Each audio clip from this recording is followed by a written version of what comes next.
Hey everybody, what is going on? This is Scott Garber back in the saddle of the Profluent Sports Podcast, where we are highlighting founders, investors, executives across the sports business landscape.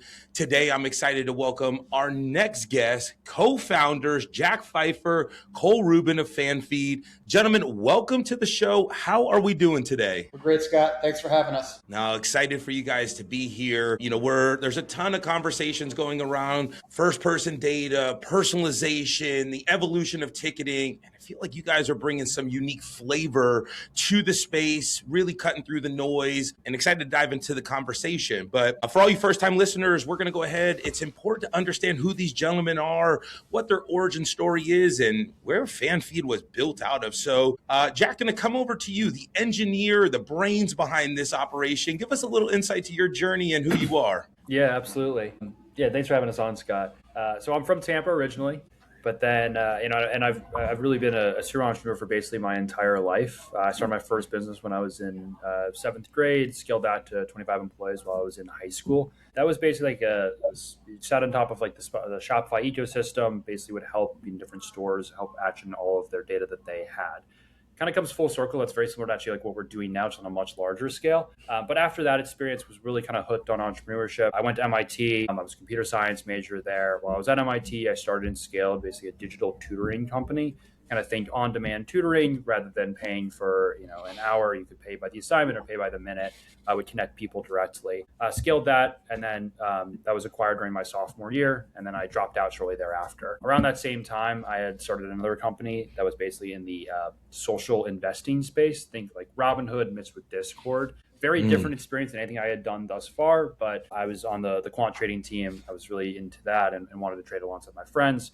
We built out a platform, right place, right time. The whole GameStop mania happened, and we were the only social trading platform at a time that everyone wanted to trade with their friends. So took that got into Y Combinator, took through their Winter 21 batch, and then raised a couple of rounds of funding after that. Built that for about 3 years. Really incredible journey. Shortly thereafter, I actually met Cole. I would say like Cole and I are very, very different in terms of our backgrounds and our skill sets, and that's why I think we love working together so much. But yeah, what we're building with FanFeed now really kind of sits at the intersection of my background. It's a bit of consumer, a bit of the data, and sort of the intersection of the two. And so it's been a really, really great fit. I'll kick it to Cole to give his background. I love it. Disappointed you asked Jack to go first because that's a very hard act to follow. Just from big shoes to fill, Cole. Yeah, listen, my entrepreneurial career is not as prolific as Jack's. I started my first business in college, so I didn't get there in middle school quite the way Jack did. Basically went to college my freshman year. My parents actually told me that we couldn't afford the school that they had sent me to, which was very kind of them. So I had to think about how to generate revenue as a college student. I'm from Baltimore, diehard Ravens fan. I would always go on the road, 10 road trips, love that experience, and had this idea of creating travel packages, taking people from Baltimore, doing their airfare, hotel, ticket, tailgate, taking them on the road to games. And so we started that business when I was in college, loved it, made great money as a college student. At that time, StubHub and other people in the secondary market were starting to professionalize that.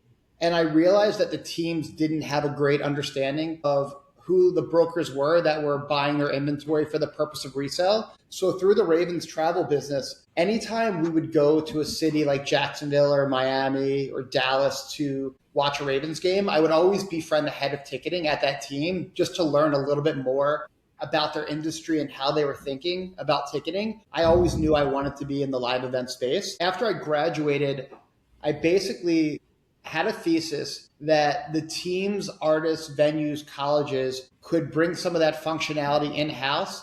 And we started a company called Dynasty Sports and Entertainment, which then became known as Logitix, which has changed hands a few times since I left. It's now Victory Live. Essentially, we partnered with teams to help them optimize the pricing and distribution of their tickets.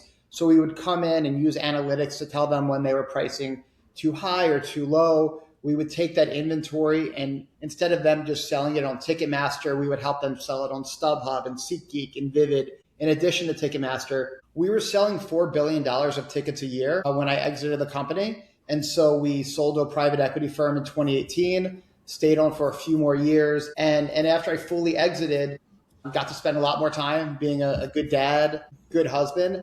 but my itch is always to be in this space. And the problem that my friends who have all elevated through the ranks that are now either managing major artists or running teams or are conference commissioners, they've always talked about the problem is understanding who the fans are inside of our building, not just an email address, but who are they? And so I met Jack as we were thinking about how do we help teams, artists, venues really know who's in their building. Jack and I came up with a pretty novel way to do this, and that's how we launched FanFeed. Wow. I mean, it's always so neat when we're able to go ahead and we'll call it serendipity.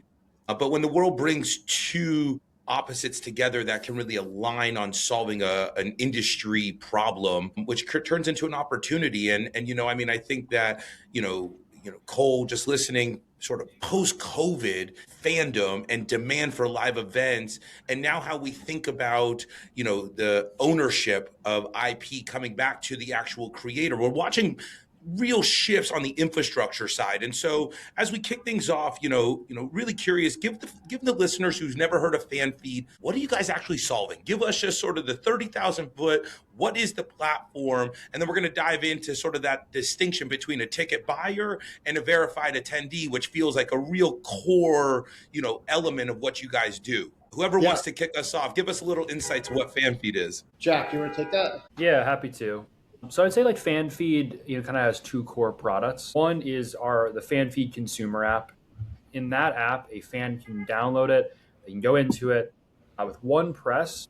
They can basically link their camera roll and get every single live event that they've ever taken a picture at, right, and attended, right? So every sporting game, every concert, it takes about 30 seconds to run just from their camera roll, and then we'll aggregate all of that. They can basically relive all of their memories. We pull all of their media in. We pull bot scores, set lists, right? Let them say, here's how many times I saw, Nikita Kucherov score a goal, for example, right? All sorts of really interesting kind of data there. You also have ticketing built into that platform, so you can, relive your past events and then find the tickets to basically the next events that you want to go to.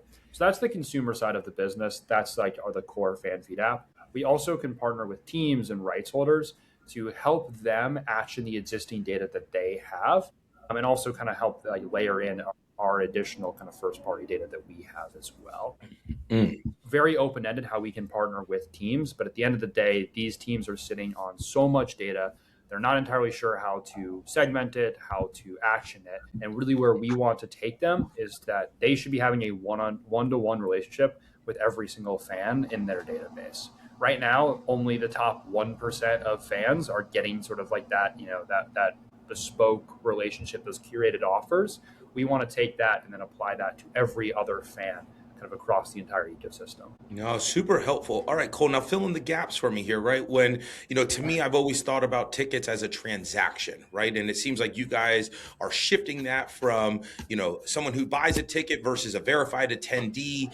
It sort of has Web3 authentication feels to it, from my earlier days. Fill in my gaps. What does that actually mean? Yeah.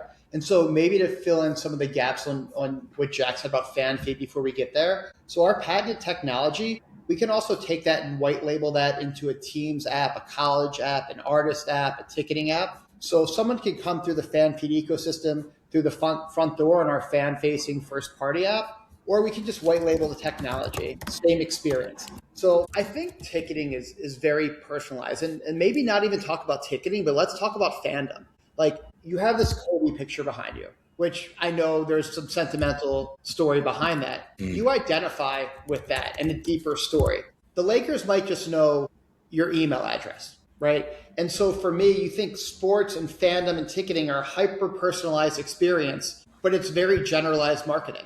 So I told you earlier, I'm a diehard Ravens fan. I've been to every stadium to see them play. I'm getting generic email marketing messages from 31 other NFL teams with just their basic, straightforward email marketing, when really they should know the only reason I'm coming to that venue is for a concert I want to see or to see the Ravens play.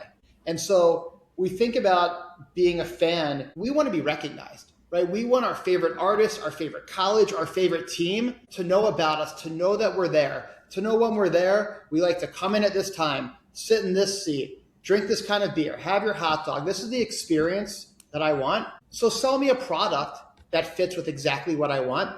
And I think in the post-COVID world, and especially with everything with AI and people being able to do everything from home, going to an event, that's meaningful, right? That hits you in your heart. You want to be able to have the best possible experience there. And that should start with your team or your artist knowing who you are and giving you that bespoke offering. And so we want to work with rights holders to help them action their data and layer in our data on top of it. No, it's really interesting, and I feel like sitting in this seat, we've gotten the chance to hear and learn about a lot of different expressions of technology that's coming in to try and solve this problem. I'm going to go a little off script, and then we're going to come and take a deeper dive on the tech and sort of the evolution of this. But just as humans, we tend to really struggle with change, whether that's as a right holder changing infrastructure or as a consumer changing the way that we buy tickets. I'm curious, as you guys have launched this venture, how are you educating both stakeholders, and why is this a better solution? Open it up to either of you who wants to take a stab. I can start with from a consumer perspective. I've been in ticketing my whole entire career, and this is an offshoot of that. I mean, really, fan engagement is an offshoot of ticketing. I think that the future of ticketing will be very different.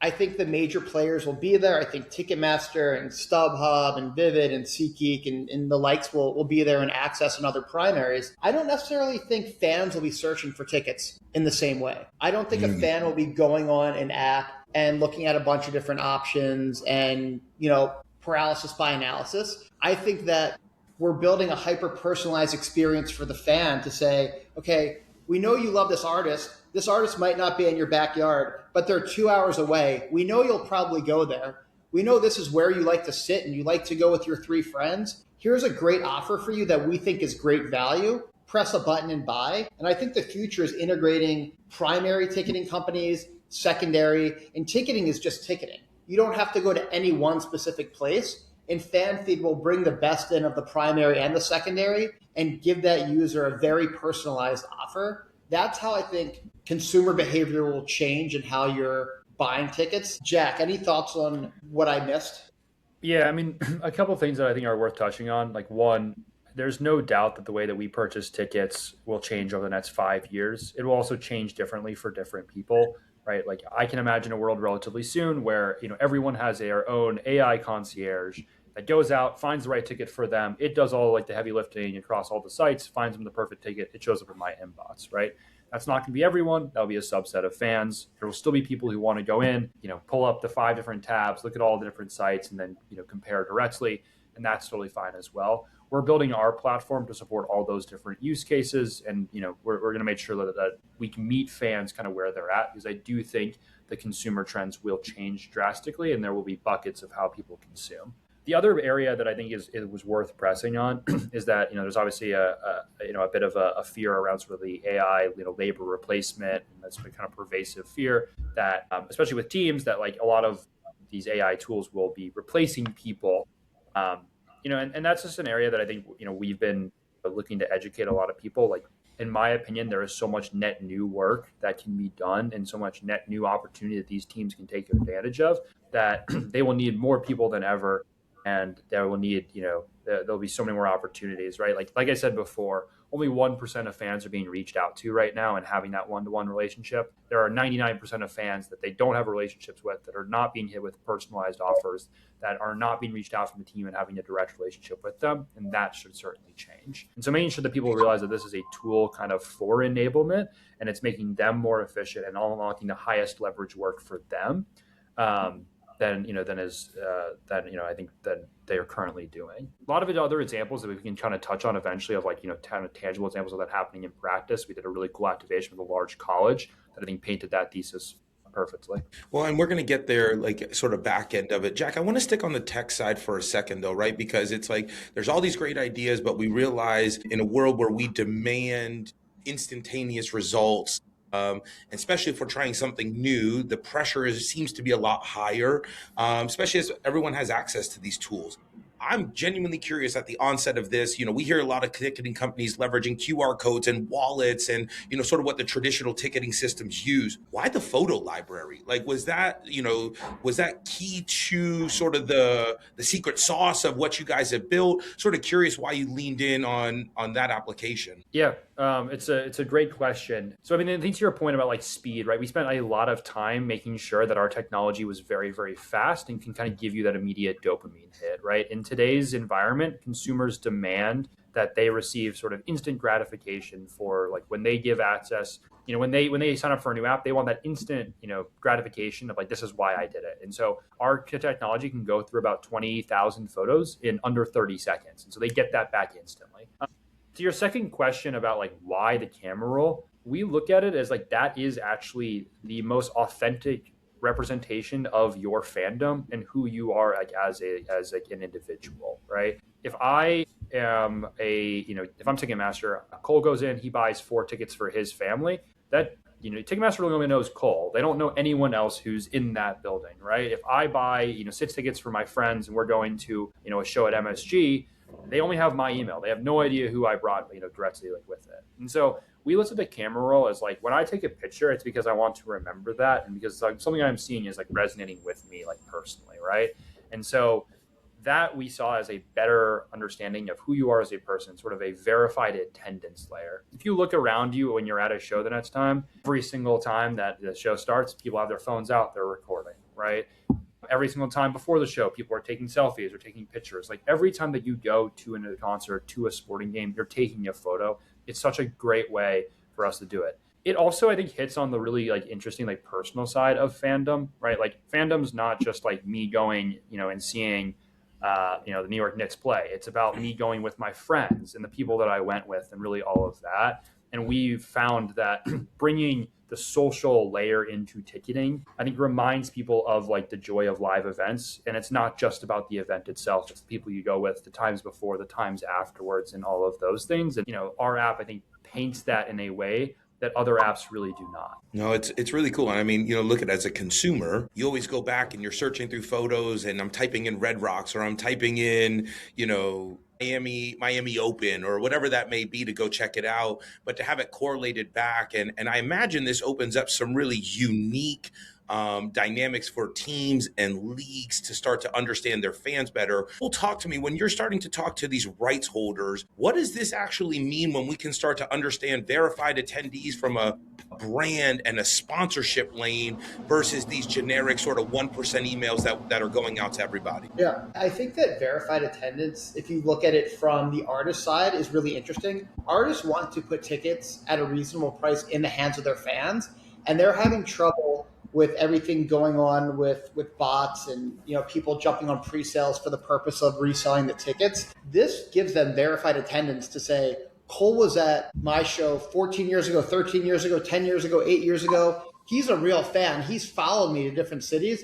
Let's give him pre-sale access. So I think access is really interesting, that you can use the photos as a way to say, I'm either a fan of a certain team and in the playoffs, let's reward Cole so that we have that home team advantage, and for artists being able to give him access or her access to pre-sale inventory. I think the brand and sponsorship component is massive, right? And I want to choose my words carefully because I have many friends that are in sponsorship sales at teams. I think that they're selling the idea of who is in the building to a brand. They're not necessarily selling the specific data of exactly who's in the building. And so if you're a brand, you're willing to pay more to know that your exact demographic is at the festival, at the arena, at the stadium. We can help the team provide that to the brand.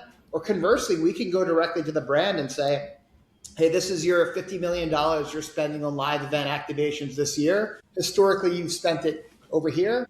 We actually think that you should spend it here because these festivals that you may have never interacted with or these minor league teams you've never interacted with, they actually have your demographic there and it's a better price point for you. And so if you think about everything in our world and even my past business, it was a data business around optimizing ticket prices. This becomes a data business to help sponsorship sales, convince a brand why they should be spending more, and then to go work with brands and say, you should be spending your money at all these places you historically haven't. And so I think once you're able to layer on the specific data of who's in the building, not just this person's a Knicks fan that's come to 8 games, but this person's a Knicks fan who lives here that also attended all these other events at that venue and travels for this band and went to this college, that becomes a much richer profile of who is in your building which will help you quantify the increased spend that teams are asking brands to pay. Yeah. I don't know if I love it or if I hate it, but I think it's going to make the consumer experience a lot more targeted.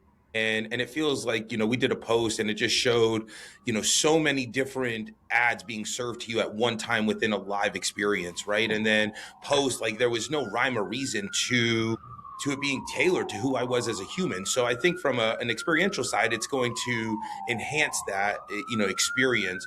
But I got to ask, like you bring up like sort of, maybe the big four in NBA, the Knicks game versus a minor league team versus maybe a tennis game, right? Are you guys sort of covering the gambit when it comes to all sports and then trying to use that data to help show where core ICPs are? Give me a little insight into the strategy as you brought this to market, if it's more upstream or if you're covering the full spectrum of sports, music, communities, etc. Yeah, I'll take this and then Jack can layer on. It's the full spectrum here. In some of the colleges that we're speaking with, they want us to come in and not just help them with basketball and football and other ticketed events, but they want us to help them identify who is going to the lacrosse games, field hockey, soccer, wrestling. And with our geofence technology, we're able to help these folks identify people that are going to their events that aren't ticketed events. We're doing the same thing with a high school sports partner, where they're white labeling our technology into their app with the sole purpose of helping parents relive their kids' high school memories and being able to share content with other parents from high school sports that aren't ticketed. And so if you think about the technology, we spend a lot of time building it and getting patents around our ability to be flexible and be able to offer different experiences to different verticals. Jack, I got to ask. So my wife's on the PM side. She's been in the, if you guys are yin and yang, we marry each other very similarly in our relationship. And so I have all these great ideas. We can do it in run clubs. We can do it at football and we can do it at concerts. And she goes, that all sounds great. But then someone has to build it. And so I'm curious, right, with you guys sort of what I'll call boiling the ocean of live entertainment, you cover the gambit. How the hell do you approach that from a tech side to make sure that you're delivering that same level of excellence in each category? Yeah, it's a great question. It's something Cole and I spent a lot of time talking about because I think you nailed our. Yes, and the engineers that work with Jack say, "Oh, Jack, how are we going to do this?" Yeah, the yin and yang also happens behind me. Yeah, have an opinion on this question, but Jack. No, but one of the things that we are really looking at, right, is that we are staying hyper focused kind of with like our initial rollouts and our initial use cases, right? We do see a pretty huge opportunity in the college space, and that's like an ICP that we've identified. They really need our technology. That's an area that we're pushing pretty aggressively into. A couple other kind of core partners that we've identified as well, where we'll be pushing into them as well. I mean, realistically, right, like engineering is changing very quickly, as I think a lot of us have already felt. What you could build even 4 months ago, or the velocity you could hit has changed pretty drastically. We're looking at like a 3 to 4x, increase in our engineering velocity since like November of last year with like the latest releases of the models, right? And so projecting that out, like even like 6 months, like we do actually look at an area where like custom software and doing last mile customization for the partners that we work with is a completely acceptable kind of business strategy where we can roll out very bespoke solutions for a different school or for a lead or for a team, maintain the same quality that we have talked about, that we have shipped with thus far, and do that with a very, very small, very lean team of very high quality engineers. And so, Cole and I always talk about this, right? Of like, we have to say no to specific opportunities. But I do see a world in 6 to 12 months where we probably don't have to say no to any of those opportunities. And it's totally fine for every single solution to be very bespoke. It's completely rewriting the playbook, I would say, of building a SaaS product and then, distributing it directly. Well, and I think that's sort of in line with the sponsorship conversation we were having. They go hand in hand, right? And so this is a seismic shift that's happening at a speed that, like, candidly is challenging for anyone to keep up. And so I'm curious, like, on our side, we see a ton of these emerging leagues where they don't have, a ton of legacy infrastructure. I'm going to draft in sort of your cap table formation. There was a lot of strategy with the folks that you guys took in, but I'm curious, as you go to market, college is going through a lot of change. Are you finding easy penetration points there, or where are some of the spaces across the spectrum where adoption is happening at scale beyond the college use case that you talked about? Yeah, so to close the loop on the colleges, their landscape has changed with NIL and the money. We are actually able to help them figure out who donors could and should be for their university and help them with that motion, which is really ringing true. If you think about some of the emerging leagues that are out there, we have investors that are involved in women's sports such as Unrivaled and other women's basketball, women's soccer, women's hockey. I think when you're standing up these leagues, it might not necessarily be the core competency to build this infrastructure out first, right? The same way that it's not the core competency historically for teams and leagues to handle their own media, which is why you have media companies doing these large broadcast deals. We're seeing a lot of positive conversation around going and meeting with these either emerging leagues, teams, artists, and saying, what do you want? Like in your perfect world, what would the solution be? What's the data that you're trying to capture? And not only what is that data, but how would you action that if you had it? And then working with them to create a customized solution. I think that to Jack's point, and honestly, everyone who listens to your podcast and is just in the general business world knows that technology is iterating at such a crazy speed. We're seeing that the future of this is really customized software versus out-of-the-box software that teams and artists and venues are having to fit their business models around. I think that's going by the wayside. And all of these teams will have very specific customized software solutions that are built just for them. And so that's the conversations we're having with the emerging leagues, because they don't need the same thing that an NFL team needs, that an EPL team needs, or different than a college team needs. And so we talk about the world of hyper-personalization. Our B2B infrastructure is called FanFeed OS, and it's really the operating system for fans. We're building all of our solutions bespoke to what the team wants us to do, because it's such an easy environment right now to build custom. Yeah, and I think one thing that's also worth mentioning is that we actually see a world where I think that this new wave of tools, and particularly our technology, is even more helpful for emerging markets and smaller market teams, right? Historically, like only the major teams are going to have these massive marketing teams, these massive, dialer, like these cold call, centers that they can, be reaching out to season tickets. These like data scientists, really all of that. We're now heading into a world where I think every team can have access to the exact same, level of infrastructure. And so that same level of personalization, that same level of actioning can happen even for the small minor league team, right? That maybe doesn't have that same infrastructure as, even someone like the New York Mets. Like it's a fascinating kind of example. I also think like you look at like the IPL, right? Like the cricket league out of India, like they kind of reimagined what that would look like, and they sort of built from the ground up with this like data first mindset of like connecting all of these things in.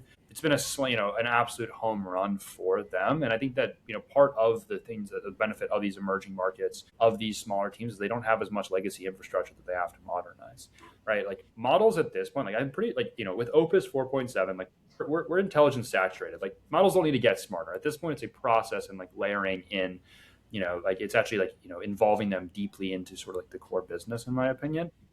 Wow. Just pause there for a nugget, Jack. Like that is, I think that is a nugget that we can all sort of chew on there, right? Because I think at a certain moment, it's like, how much more intelligent do we need this thing to be? Like, how do we actually use it? But it feels like we're on the hamster wheel of just seeing like how big, fast, strong can we make this thing? And we don't really know what the destination is. As this new push has come out, like, how do you balance, if the next push comes, trying to go ahead and get smarter with the latest wave of intelligence versus trying to work it into a process that you guys have already built? Yeah.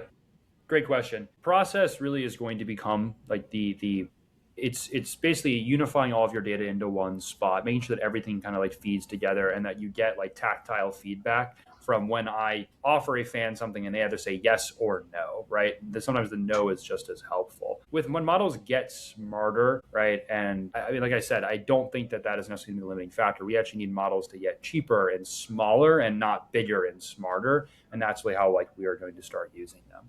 We're still very much like on like the cost curve for this stuff. Like Opus 4.7 is incredibly expensive to run, like in most use cases. Like we're starting to see people throw, these expensive models at these applications, and maybe their AI budgets are sort of going through the roof and there's not that much output that's coming out of them. Combining into like the, a better process, unifying all of your data, right? Having everything kind of in one spot is ultimately how you can use smaller and cheaper models to kind of get the exact same results. And that's actually kind of like the next frontier that we see as being like a really interesting space. I could talk that all day.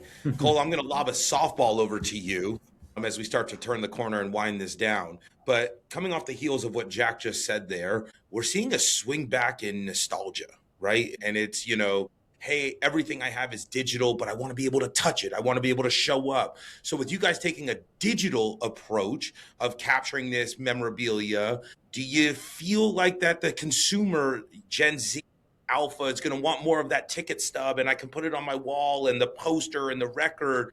How do you sort of think about that as the tech gets better, but the human behavior sort of goes through a renaissance moment? So I am that fan that has ticket stubs. I have posters from the concerts I've been to lining the walls of my house. I think that there's going to be a great blend, right? I think you'll have fans that love the digital memories of all their photos and their friends' photos and being able to create some online community based on that.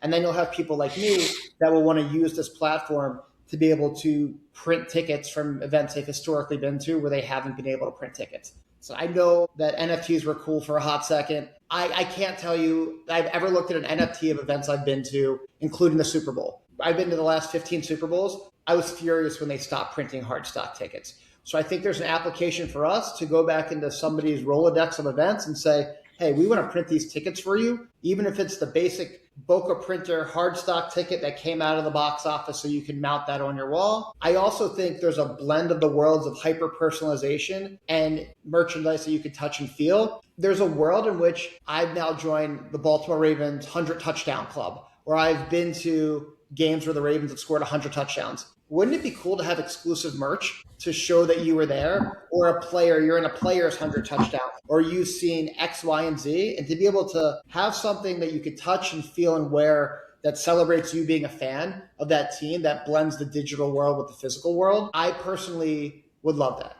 And so I think that being in the digital world we are right now is actually pushing people to want to be in real life, not just physically, but also buy in real life products. And we have some stuff that we're working on that will further go down that path. But I think you hit the nail on the head. In real life is in real life. Yeah. No, it's really interesting. We've watched the pendulum swing back and forth, and as sophisticated as we are as humans, we're still just animals walking around on a rock, and we're these tribal creatures that just, I think sort of get reminded that our conscious brain or our conscious mind is sometimes trumped by our animal brain, which is always fun when we start to talk about live experiences that meld the two. Gentlemen, I'm going to ask one question to both of you as we wind this thing down and bring it home. If you could tell me what the future of fandom looks like in one sentence, what is it? Cole, I'm going to start with you. In one sentence, that's hard because you can tell I like to speak a lot. In one sentence, it would be hyper-personalized moments. That's great. I'm going to go to Jack. You started with Jack on the good question. You need to give me All right, Jack, coming over to you. He's going to say, I know him. I would say that, my team knows me just as well as I know them. Right. And I think that's like that's kind of where I would like to sum it up. Right. I feel so connected to the Tampa Bay Lightning. Like I know I feel like I know everything about them. I'm following all of their podcasts. I want to feel that they know me as well and that they're catering their experience that I'm paying a lot of money for directly to me. Cole, I'm not even going to ask you. I mean, I think that sums it up. And that's why you guys are yin and yang and helping reinvent and reimagine the way that fans engage with teams and teams engage with fans. Gentlemen from Profluence, thank you for everything that you guys are doing for the sport entertainment market. And thanks for shining a light on Florida and doing it down here in the great humid state that we live in. So I look forward to many more conversations. I look forward to getting on the platform and using it. And as always, if you want to learn more about FanFeed, gentlemen, Cole, I'm going to give you this one to take us home. Where can they learn more about FanFeed and get on the platform? They could go to the App Store and search FanFeed and get right on the platform. I got that right. I didn't need you, Jack. I know about the App Store. And we're going to send it out on that one. Gentlemen, thank you guys so much. We look forward to doing it again soon. All right. Thanks, Scott.